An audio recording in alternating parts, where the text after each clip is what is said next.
కొత్తిమీర శాక్తంగా అయిపోయినావు. తోడు వేరే కూరగాయలైనా ఏదైనా కత్తితోటే కోస్తా. అవునా? శాక్ తోటి అయితే మంచిగా కోయొచ్చు. కోసేస్తేనే సన్నగా మంచిగా ఉంటుంది. చించేస్తే తిడతాము. చిన్నగా కోసేయాలి. కోసేస్తే శాక్ అయితే ఇంకా చిన్నగా కోసేయచ్చు.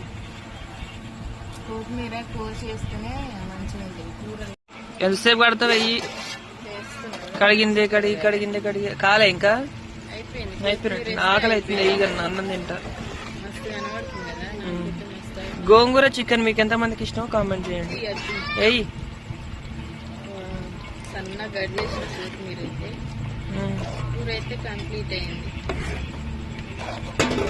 అన్ని మంచిగా సరిపోయినాయి. కారం ఉప్పు అన్ని. ముక్కలు కూడా చిన్న చిన్న కొట్టించుకొచ్చిన. ఈరోజు చికెన్ కూడా చిన్న కొడితేనే ఇష్టం.